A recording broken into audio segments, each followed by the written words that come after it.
Estoy un poco más viejita, pero hoy estoy muy nerviosa, se me acelera mucho el corazón, pero creo que no es eso, sino que la palabra de Dios, cuando toca muy profundo, abarca toda nuestra vida, no solo la mente, ¿no?, sino también las emociones. Y ha sido un estudio tan precioso que cuando Mirta me dijo, y gracias Mirta por darme este privilegio, en primer lugar, de poder compartir en esta tarde, yo dije, ay, ¿por qué este tema, no?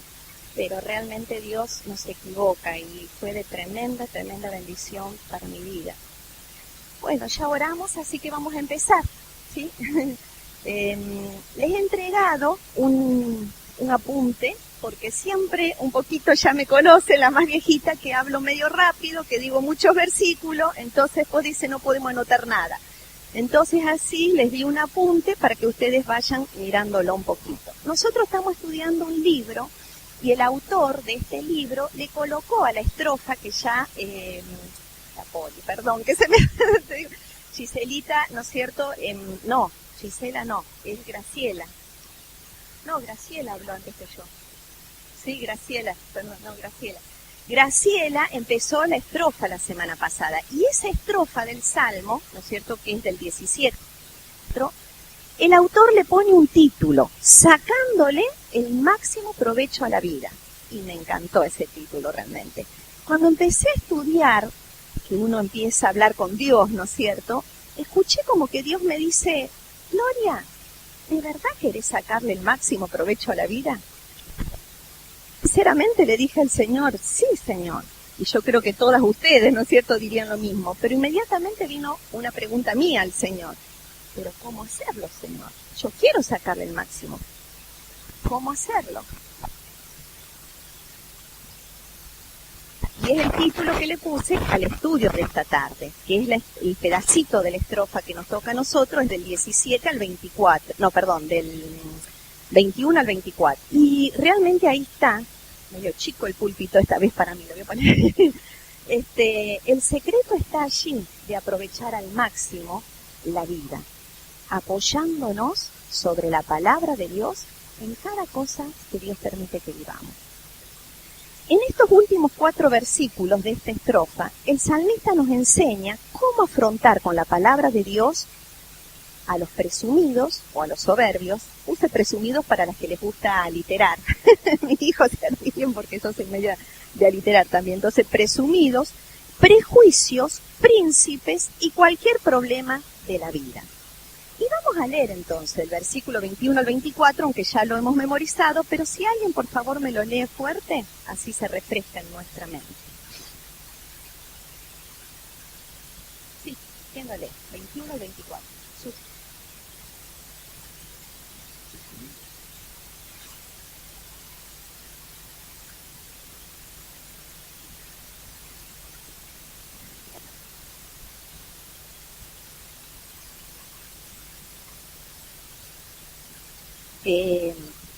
Me llevó a pensar cuando estudiaba en la escuela secundaria, estudié en una escuela que era muy grande y teníamos un laboratorio también donde íbamos a practicar, ¿no es cierto?, física y química, los experimentos.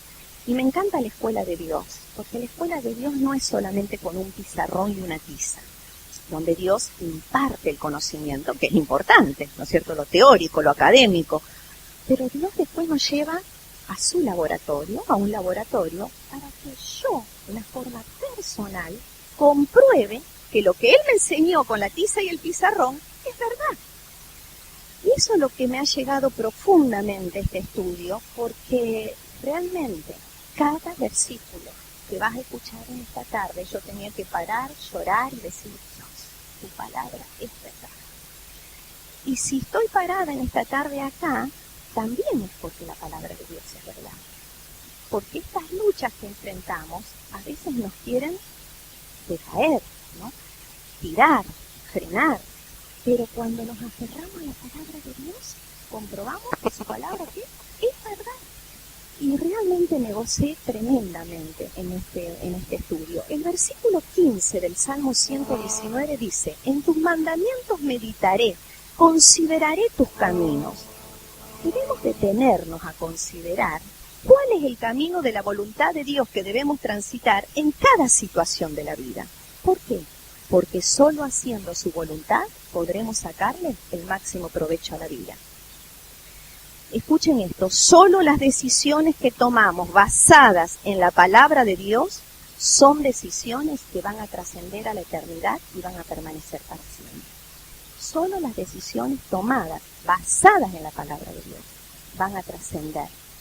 En 1 Juan 2, 16, 17 nos dice que los caminos que nos ofrece el sistema satánico de este mundo, ¿no? Todos los criterios, valores, costumbres, filosofías, razonamientos que parecen muy lógicos, leyes, son temporales y nos llevan, ¿saben a qué? A la destrucción. Pero el que hace la voluntad de Dios, dice allí, permanece para siempre. Y Dios nos revela su voluntad a través de ¿qué libro? Su palabra, la Biblia. Por eso debemos tener pasión por conocer el libro de Dios. Y ojalá que este año la meta sea convertirnos en mujeres de la palabra. Vamos. Y vamos a ir al primer punto, afrontando a los presumidos o soberbios. La personalidad del presumido. Allí la palabra soberbio en hebreo significa arrogante, presumido, superior, sin mostrar consideración alguna hacia los demás. Es obstinado en querer tener siempre la razón y la última palabra en todo. Se cree sabio en su propia opinión, por eso es necio, Proverbios 12:15. Se autoengaña y se convence que está todo bien en su vida, y aún puede llegar a usar mal la palabra de Dios para justificar sus propios argumentos. La soberbia produce ceguera, y el soberbio puede creer que está en victoria, cuando en realidad está derrotado. Punto número 2 en sus apuntes. La soberbia nace en un corazón que tiene en poco la palabra de Dios y menosprecia su mandamiento. Números 15, 30, 31. Yo se los voy a leer. Mas la persona que hiciere algo con soberbia, así el natural como el extranjero, ultraja a Jehová. Esa persona será cortada de en medio de su pueblo, por cuanto tuvo en poco la palabra de Jehová y menospreció su mandamiento. Y tener en poco la palabra de Dios es simplemente no obedecerla. Muchas veces la conocemos, pero si no la obedecemos quiere decir que no la consideramos tan importante, ¿no? Y ahí pueden hacer la soberbia. La soberbia va endureciendo el corazón cada vez más y no escucha, ignora el llamado de atención de parte de Dios. Ahí tenemos el ejemplo en Levítico, el pueblo de Israel, que así no menospreció la palabra de Dios y Dios quería llamarle la atención y los disciplinó. Y así dice Levítico, y si aún con estas cosas no me oyereis, yo volveré a castigarlos 7 veces más por vuestros pecados y quebrantaré la soberbia de vuestro orgullo. Es como que Dios no ama la soberbia, pero tiene mucha misericordia del soberbio y le llama la atención. En otros pasajes que no hay tiempo de leerlo, pero es precioso ver en la Biblia que Dios dice que por su mucha misericordia no los destruye a los soberbios, sino que les llama la atención. Pero el soberbio, ¿qué hace? Se tapa los oídos, ignora el llamado de atención. Total, está todo bien en mi vida. Y Proverbio 21:4 dice que la soberbia es pecado. Dice así: altivez de ojos y orgullo de corazón y pensamientos de impíos son pecado. El versículo 21 del Salmo 119 que estamos estudiando en este momento dice que los soberbios se desvían ¿de qué? De los mandamientos de Dios, ¿no?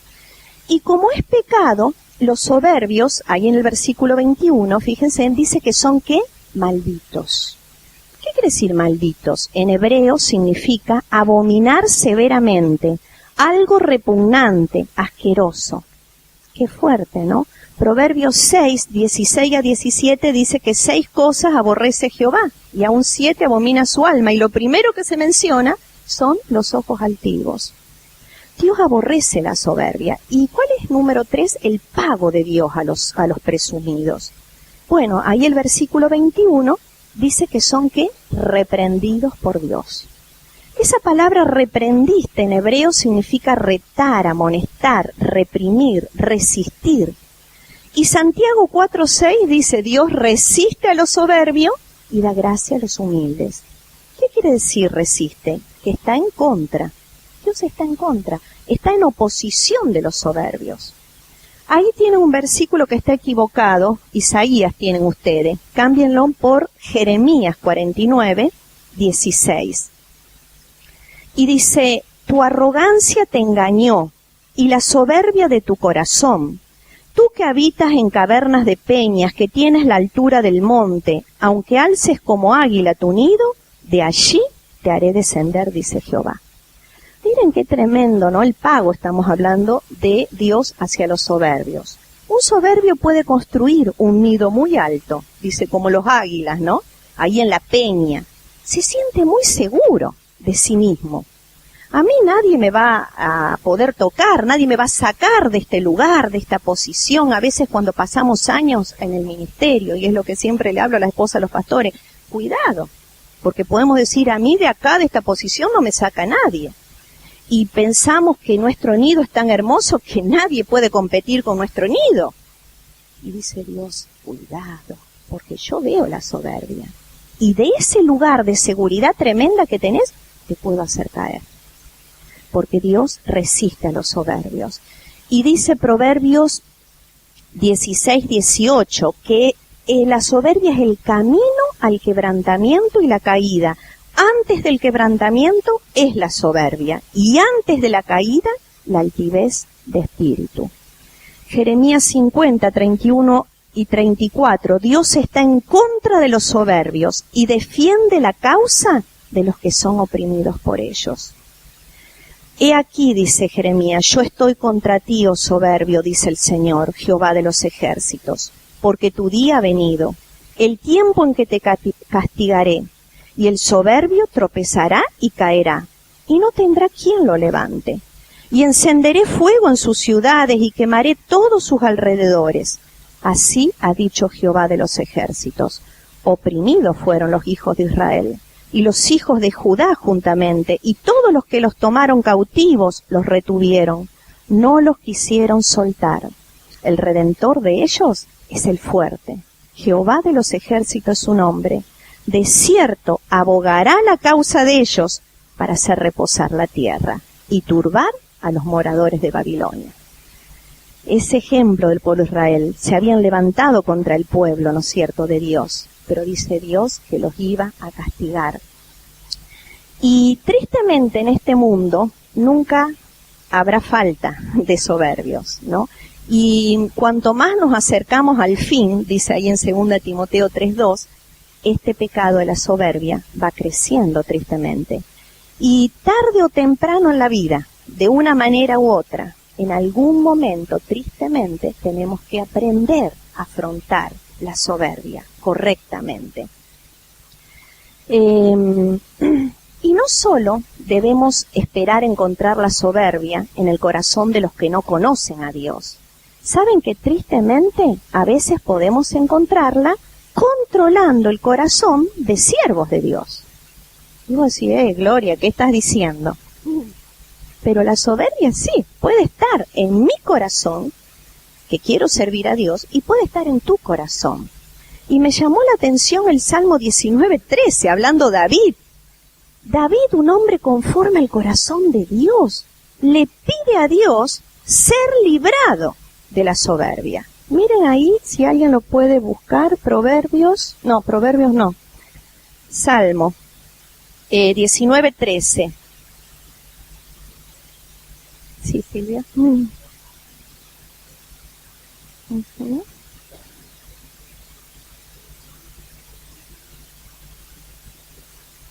Qué bárbaro, ¿no? David mismo le pide a Dios que lo libre de la soberbia. Job 41:34, ahí hablando del Leviatán como una figura del diablo mismo, Dios le dice a Job que Satanás es dice el rey sobre todos los soberbios. Qué tremendo, ¿no? Y Satanás usa como una rienda para manejar a sus súbditos, como rienda, ¿saben qué usa? La soberbia. Y los va guiando para hacer toda clase de malas obras. Miren qué tremendo. La soberbia refleja el carácter de Satanás, del diablo, y trae tremenda destrucción a quien la posee, pero también trae destrucción, ¿saben a quién? A las personas que viven al lado del soberbio. La soberbia puede destruir relaciones. Ahí en Proverbios 15:25 dice, Dios desolará la casa de los soberbios. Saben que es triste, pero en el ministerio a veces hemos visto que por la soberbia se han roto relaciones en parejas. Por la soberbia se han roto relaciones entre padres e hijos. Por la soberbia se han roto iglesias. Por la soberbia, como vimos esta mañana en la hora silenciosa, se destruyó una nación entera. Qué terrible, ¿no? La soberbia tiene un poder de destrucción tremenda. Así que no solo debemos aprender, como dijimos que el diablo conduce a estos súbditos a toda mala obra, no solo debemos aprender a afrontar al soberbio en sí, sino a lo que producen los soberbios, que es el segundo versículo, prejuicios, menosprecios, oprobios. Entonces el punto número 2 es afrontando los prejuicios. El diccionario castellano describe los prejuicios de esta manera. Es un juicio u opinión de carácter irracional, que no se basa en el conocimiento del asunto de que se trata y que se manifiesta en rechazo de individuos, grupos, razas, ideas, etc.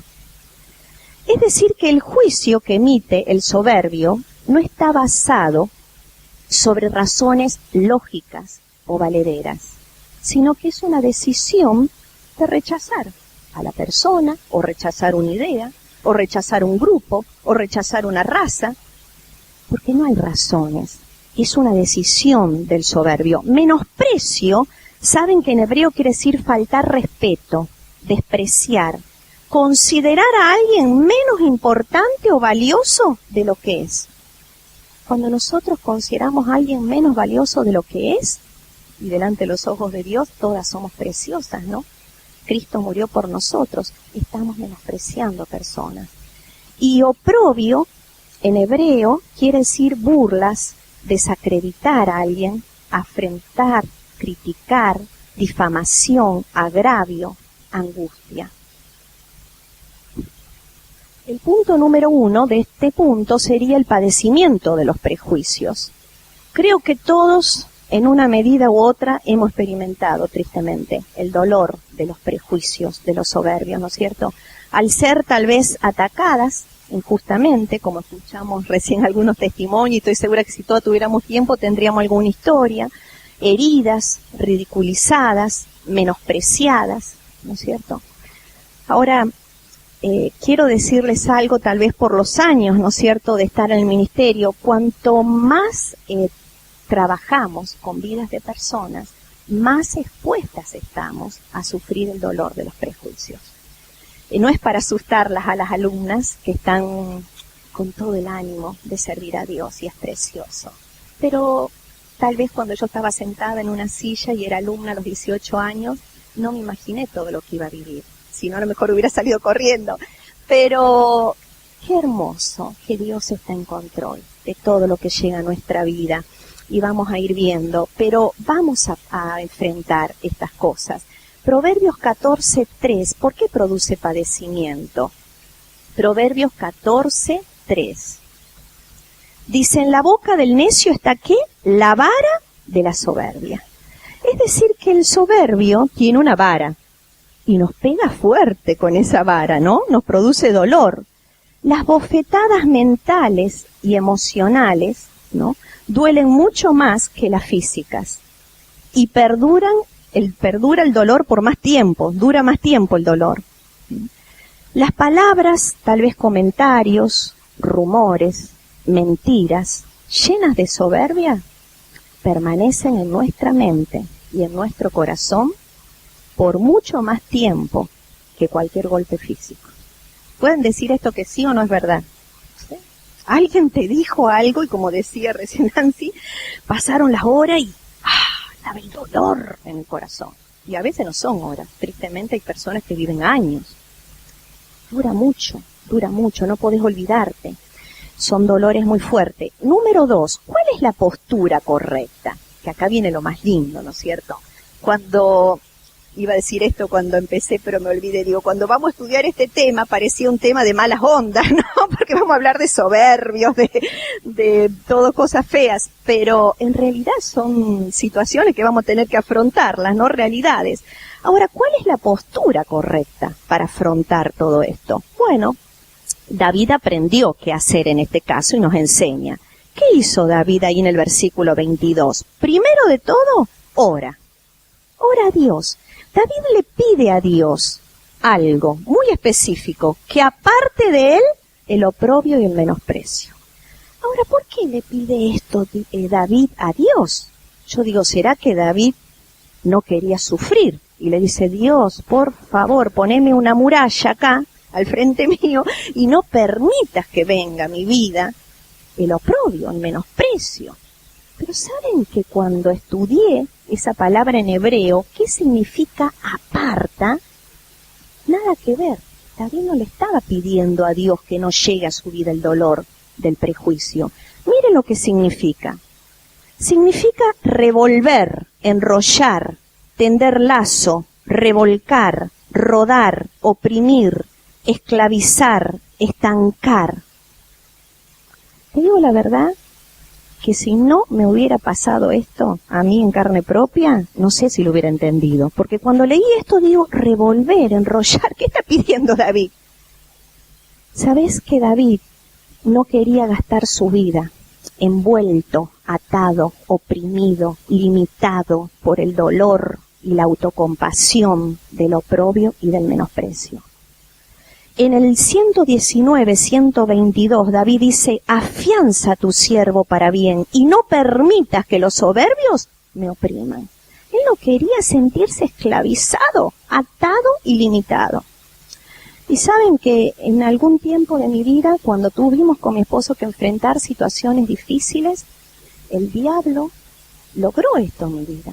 Yo me sentí atada, esclavizada, limitada, y siempre oraba por las personas que estaban en contra.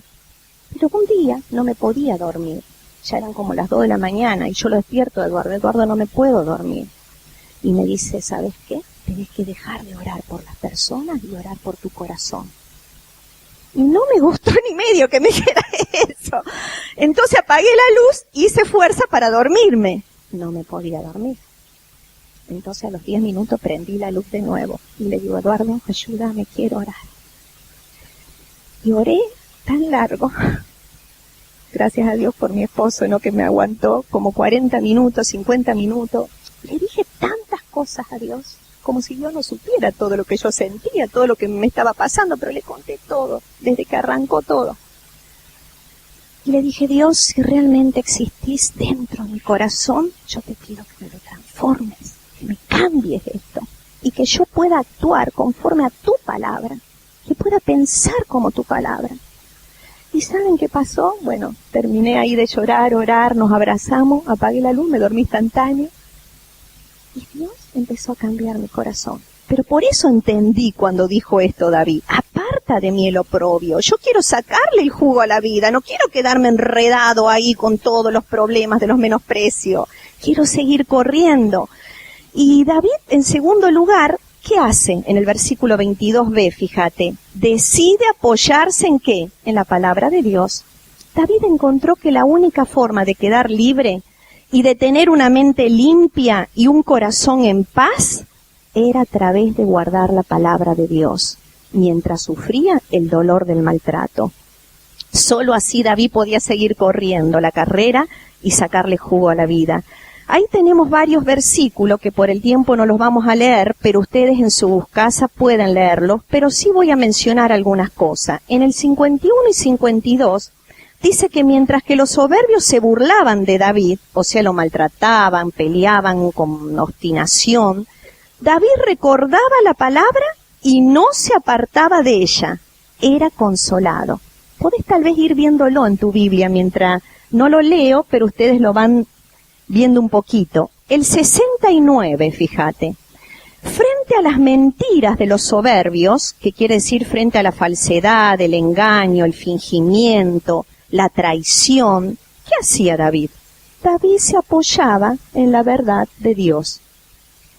El 70, frente al corazón engrosado, que quiere decir ahí en el original cubierto de grasa, y un corazón cubierto de grasa pensé es un corazón enfermo, ¿no? Así que podés esperar recibir cualquier cosa de ese corazón. ¿Qué hacía David? Se regocijaba en la palabra de Dios. En el 78, cuando sin causa le calumniaban, ¿saben qué interesante esta palabra en hebreo calumniar? Dice tomar o cazar una palabra o una actitud y torcerla, acomodarla, con el fin de trastornar, derribar, aplastar a la persona. Qué tremendo, ¿no? ¿Qué hacía David cuando alguien hacía esto con su vida?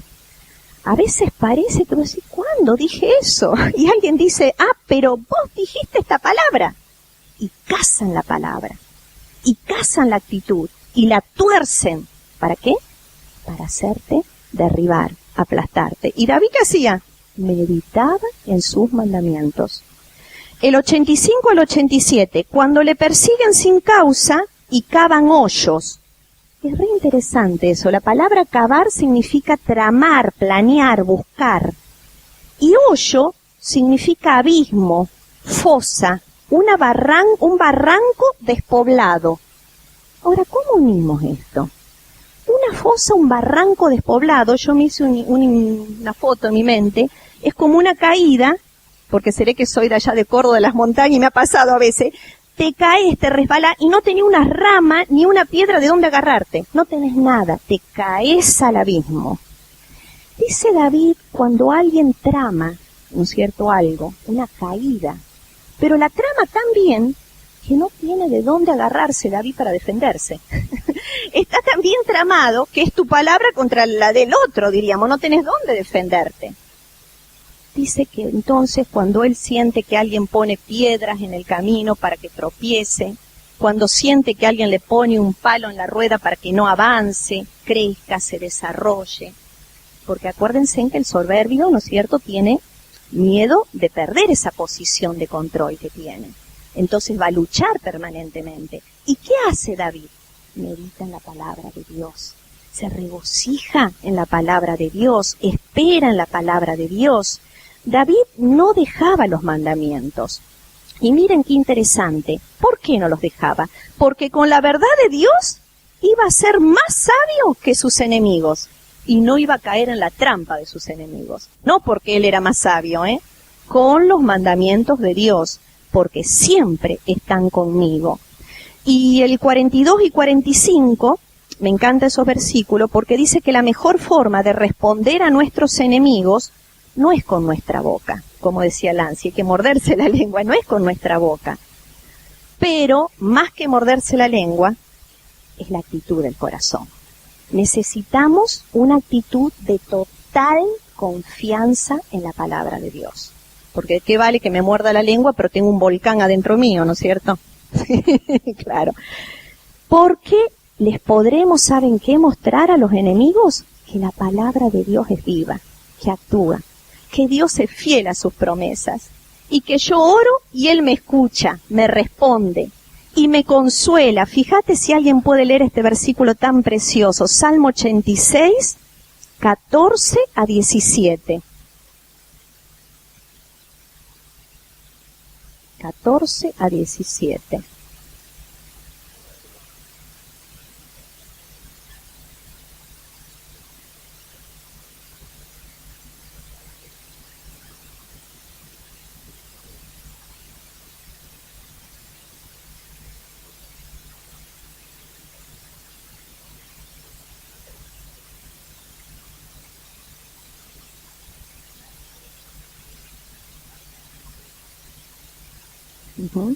Salvo, ahora, antes del Salmo, para poder permanecer con la boca cerradita frente a este ataque, es necesario una cosa, aprender a entregar la causa que estamos viviendo, la situación que estamos viviendo, a Dios, que es el juez. Fíjate este versículo, Salmo 94, te lo voy a leer acá, 94, 1 y 2. Jehová, Dios de las venganzas, muéstrate. Engrandécete, oh juez de la tierra, y da el pago a los soberbios. Ay, qué tremendo, ¿no? O sea, dice que no hay juez superior que Dios. Él es la autoridad máxima a quien podemos acudir nosotros. No hay un tribunal superior a Él. Él es el juez del universo, de la tierra. Él es el dador de la ley. Y su sentencia es según su ley. Por su naturaleza justa, Dios no puede permitir que la mentira, ¿no es cierto?, y la maldad prevalezcan sobre el bien y la verdad. No lo va a permitir jamás, porque Él es justo por naturaleza. Él es el Dios, dice, de las retribuciones, conforme a las obras de cada persona. Por eso Hebreos 10, 30 y 31 dice el Señor, mía es la venganza, yo pagaré. Horrenda cosa es caer en manos del Dios vivo. Tenemos que creer que Dios va a juzgar mucho mejor que nosotras. No tenemos jamás que vengarnos. Y hay dos versículos muy hermosos allí, que en un momento, ¿no es cierto?, también de la vida, Dios me los regaló y los tengo como un tesoro. Ahí en Salmo 35, 1 a 3 y 38, 12 a 15. Miren qué hermoso. Dice así, disputa, oh Jehová, con los que contra mí contienden. Pelea contra los que me combaten. Echa mano al escudo y al pavés, y levántate en mi ayuda. Saca la lanza, cierra contra mis perseguidores. Y miren qué hermoso. Decile a mi alma, Señor, que yo soy tu salvación. ¿Saben qué hermoso escuchar esas palabras profundo en tu corazón? Que Dios te diga, tranquila, tranquila, yo soy tu salvación. Qué hermoso. Después dice, los que buscan mi vida arman lazos. Y los que me procuran mi mal hablan iniquidades y meditan fraudes todo el día. Mas yo, mire lo que dice, como si fuera un sordo, no oigo nada. Y soy como un mudo, no puedo hablar, no abre la boca. Soy pues como un hombre que no oye y en cuya boca no hay reprensiones. ¿Por qué? Porque en ti, oh Jehová, yo esperé. Tú responderás, Jehová Dios mío. Miren qué precioso que es la palabra de Dios.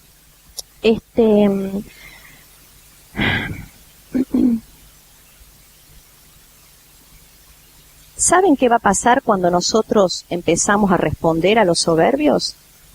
Vamos a empezar a jugar un partido de ping-pong o de tenis. Pelota va, pelota viene. Y es un partido que nunca termina.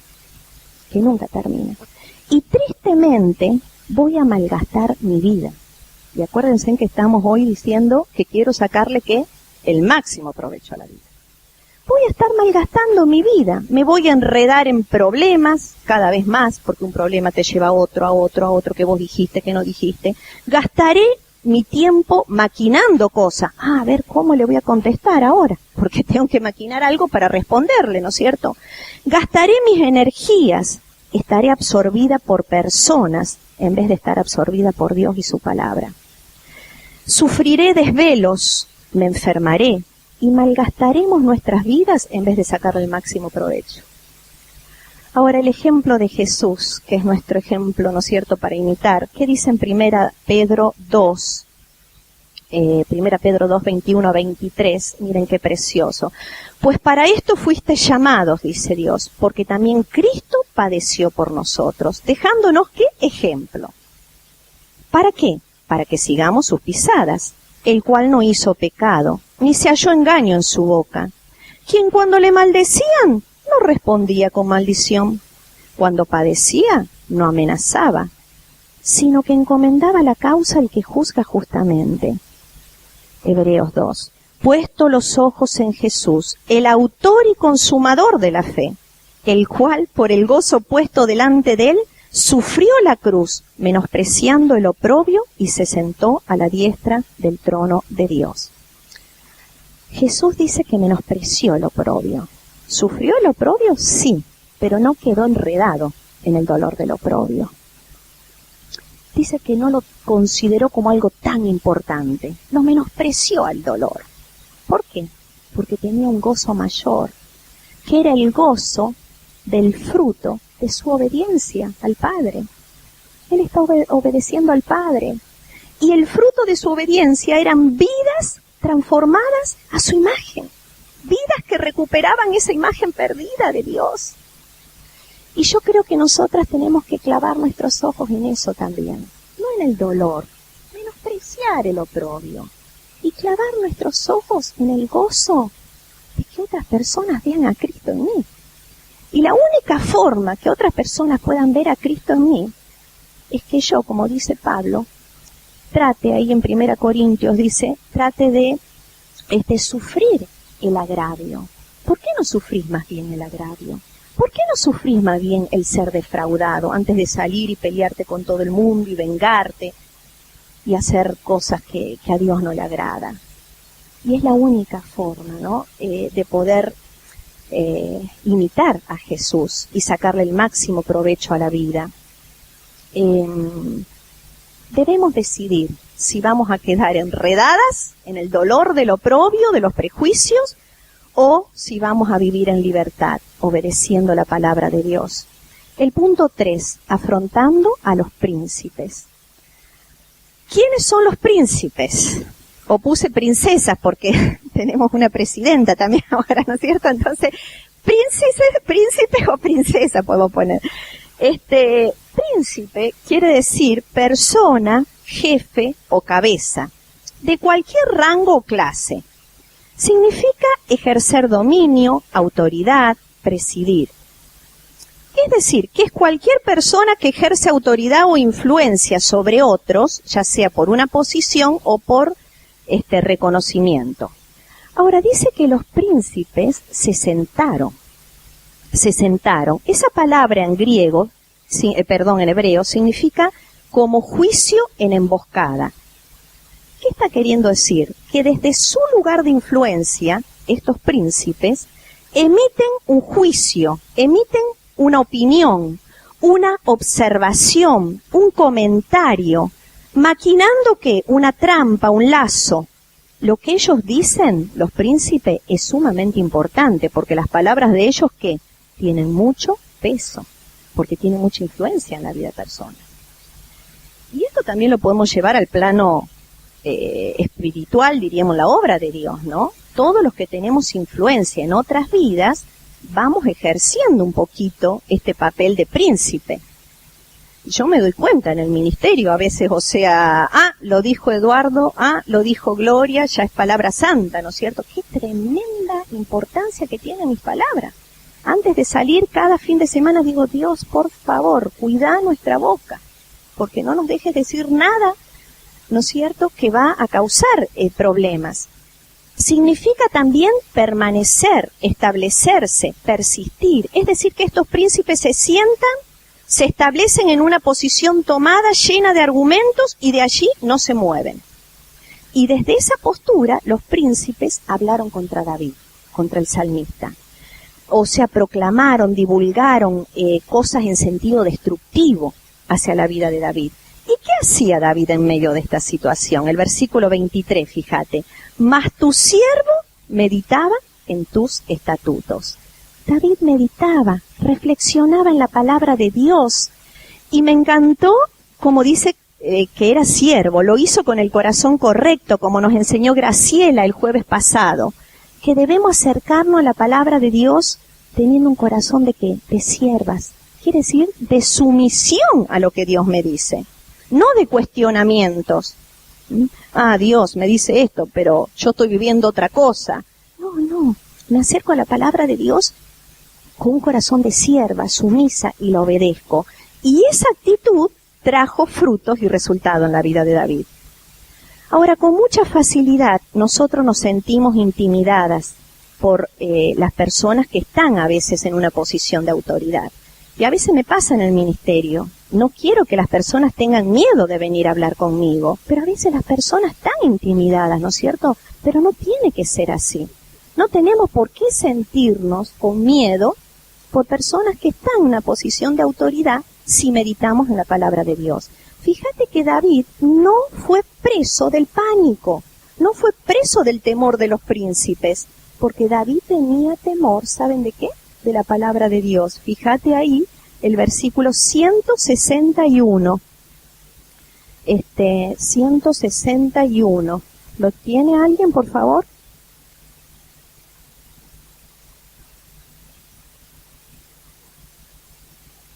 Ahí está. David temía más a Dios que a los hombres. Y acá hay un pasaje precioso que se los quiero leer. Isaías 51, fíjate, 12 al 16.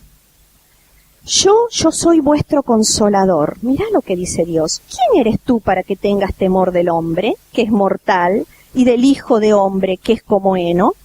¿Y ya te has olvidado de Jehová, tu hacedor, que extendió los cielos y fundó la tierra? Y todo el día tuviste miedo, temiste continuamente del furor del que te aflige, cuando se disponía para destruir. ¿Pero en dónde está el furor del que aflige? El preso agobiado será libertado pronto. No morirá en la mazmorra, ni le faltará su pan. Porque yo, Jehová, que agito el mar y hago rugir sus ondas, soy tu Dios, cuyo nombre es Jehová de los ejércitos.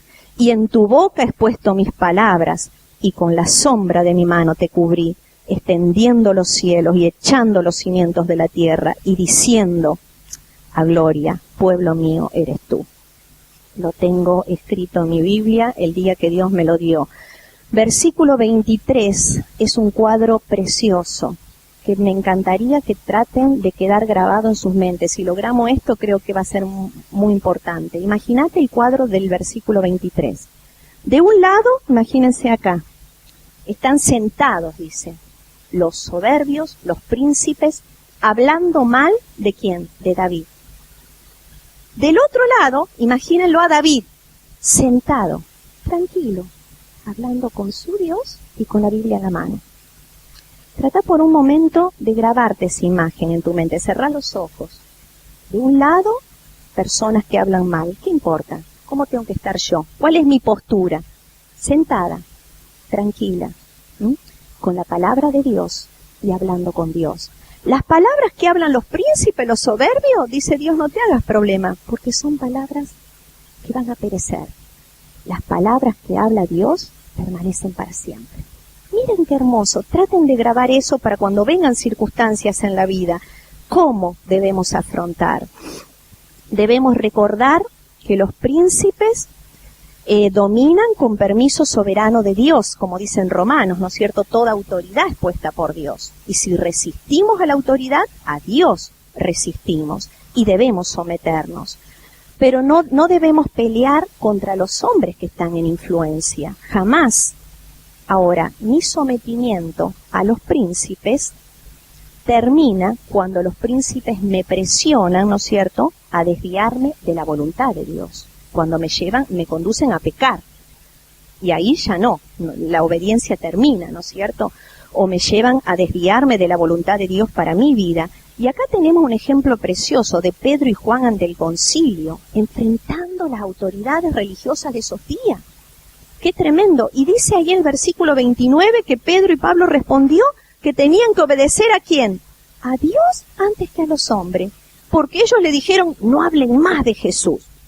Y ellos dijeron, perdóname, serán príncipes, pero yo de Jesús no puedo dejar de hablar.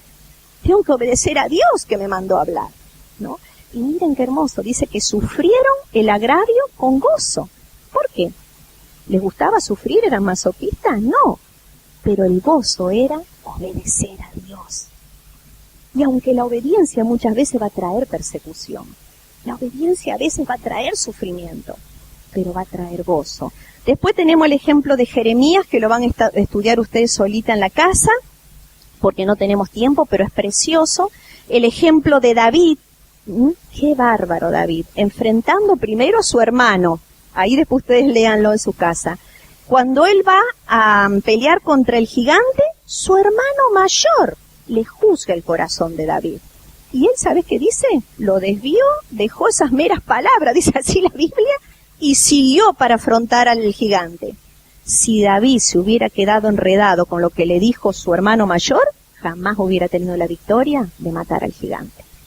No te quedes enredada en medio del dolor, del oprobio, del menosprecio. Después que tuvo que enfrentar al rey Saúl, todos los días, dice la palabra de Dios, después tuvo que enfrentar a su hijo, tremendo, que se levantó contra él.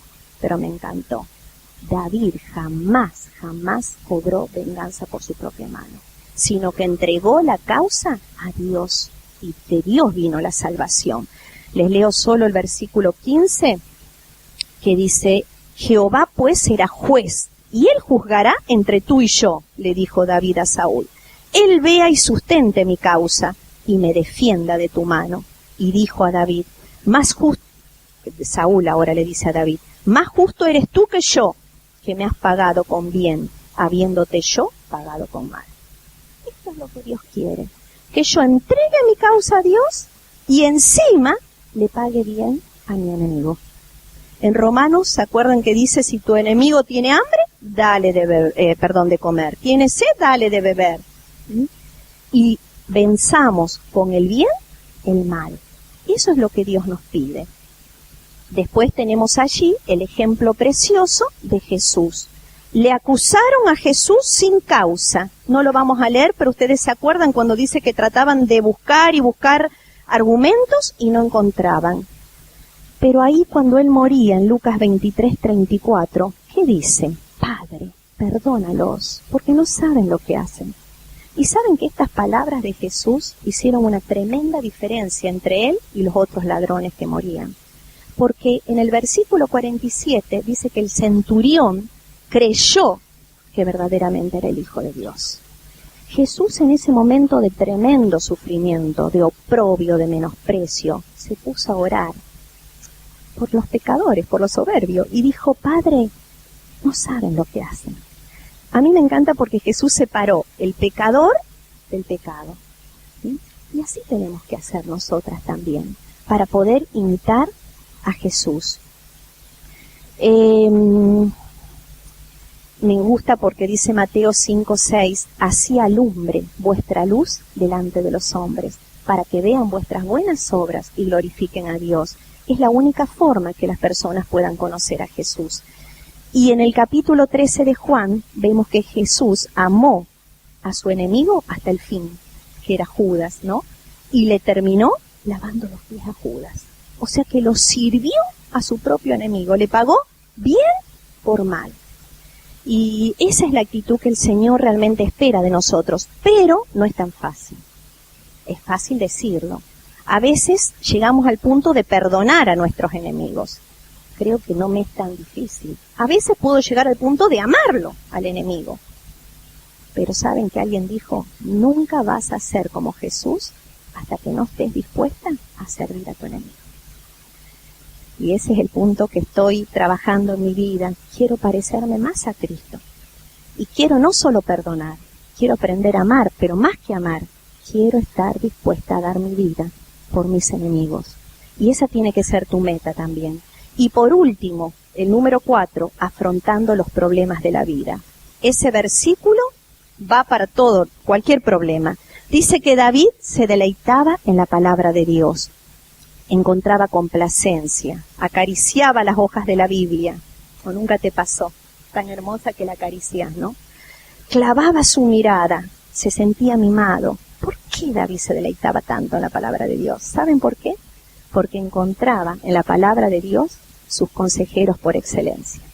Por eso estaba atrapado con la Biblia. Encontraba sus consejeros por excelencia. Y nosotros tenemos 66 consejeros a nuestra disposición. Las 24 horas del día, los 365 días del año, no hay que sacar turno y no hay que pagar consulta. Sin embargo, muchas veces estamos llorando, estoy sola, o nunca te pasó, ¿no? Pero tenemos 66 consejeros. ¡Qué hermoso! Y tienen la respuesta para cualquier problema que yo tenga que enfrentar en la vida. Porque Jeremías 32:19 dice que Él es grande y magnífico consejero. ¿Por qué? Porque Él conoce todos mis caminos. No hay un problema en mi vida que Dios no haya contemplado de antemano. y diga, ay, me olvidé de este problema que Gloria iba a vivir, ¿y ahora qué le digo? No va a pasar jamás, jamás. En ese libro encontraremos todo. ¿Qué significa consejeros? Ahí en hebreo, resumiendo todo lo que la palabra dice, significa los que me ayudan a pensar con prudencia. Me avisan del peligro, me indican con determinación el camino correcto y me sujetan al plan y propósito de Dios para mi vida en cada situación. ¿Qué más puedo necesitar? ¿No es cierto? El Salmo 119:96 dice que todo lo creado, por perfecto que sea, tiene límite, pero la palabra de Dios no la tiene, porque su consejo es amplio, abarca todo lo que podemos necesitar. Y en medio de cada dificultad de la vida, recuerda esto, que la vida no está hecha para mí, no soy yo el centro de la vida. La causa de la vida es Él. Y cuando yo saco la mirada de mí y la clavo en Él, como dice ahí en Isaías, por eso puse ese último versículo, todos los llamados de mi nombre, para gloria mía, los he creado, los formé y los hice. Tenemos que entender que fuimos creados para dar gloria a Dios. Y le voy a sacar el máximo provecho a la vida, ¿saben cuándo? Cuando no me concentro en pasarla bien en esta vida, o sea que mi interés no tener problemas, no tener dificultades, estar tranquila, no, sino en que yo pueda hacer la voluntad de Dios en medio de cada situación que Él permite que llegue a mi vida. Y llevar, ¿qué? Gloria a su nombre, para que otros puedan ver a Cristo en mí y le puedan conocer. Entonces la vida no se trata de mí, y es una mentira del diablo para tenernos atadas y tristes. La vida se trata de Él. Y cuando nosotros concentramos nuestra mirada en Él, va a cambiar todo. Y ahí les dejé una pregunta para que ustedes en su casa la puedan meditar y contestar. Y yo por último quería leerle una cosita que traje, porque tengo un cuadernito que anoto cosas, lecciones grandes que Dios va marcando mi vida, ¿no es cierto? Y a veces es tan lindo alguien que caminó un poquito antes, tal vez de las más jovencitas que están acá, poder dar una palabra de testimonio, que todo lo que dijimos en esta tarde no es una filosofía, es una verdad absoluta, absoluta. Y yo en un momento escribí en este librito muy personal estas palabras: las situaciones difíciles, los dardos de fuego del enemigo, los rechazos, las murmuraciones, los temores de no saber qué hacer ni cómo va a terminar todo, la desilusión de ver que las personas no son lo que pensabas que eran, la falta de lealtad, la falta de un verdadero amor, la soledad, solo me han llevado a una profunda relación con Cristo. Me he podido identificar con Cristo en una forma tan profunda como nunca antes lo había experimentado. Y en vez de disminuir mi fe, solo se ha aumentado. En vez de disminuir mi amor a Dios, solo se ha profundizado. Y en vez de decaer mi ánimo, tengo más fuerza para continuar esta maravillosa e increíble carrera cristiana. Porque mis ojos se han clavado en mi única meta, llegar a casa y encontrarme con mi Padre Celestial y poder decirle: Padre, he acabado la obra que me diste para hacer. Y otro día, en otra situación, escribí esto: Dios tiene la capacidad de tomar las dificultades, las oposiciones, los conflictos, los ataques del enemigo en bendición para nuestras vidas, si nos dejamos guiar por Él, si esperamos a Él y descansamos en Él. Debo agradecer a Dios por los vientos contrarios con los cuales tengo que luchar, resistiendo firme mis convicciones, anclada con fe en su persona y en su palabra, porque son usados por Dios y necesarios para elevarme a alcanzar alturas espirituales, para crecer y alcanzar la medida de la plenitud de Cristo. Si veo las tormentas de la vida no como enemigos, sino como bendiciones, tendré gratitud y no me amargaré. No me cansaré de luchar, sino que encontraré en el soberano Dios mi fortaleza, mi ánimo, para continuar el camino en búsqueda de la meta suprema, ser conformada a la imagen de Cristo. Tal vez tengo que leerlo así rápido y no poner mi corazón porque se va el tiempo, pero les aseguro que esto tiene muchas lágrimas y muchas horas de estar de rodillas con Dios, ¿no es cierto? Y ha sido muy precioso estos 25 años de correr la carrera cristiana. No retrocedería, no me arrepiento, y Dios me ha enseñado muchísimas lecciones. Y doy gracias a Dios por esta oportunidad que me dio de compartir esta tarde con ustedes. Le voy a decir a Mirta si ora, por favor.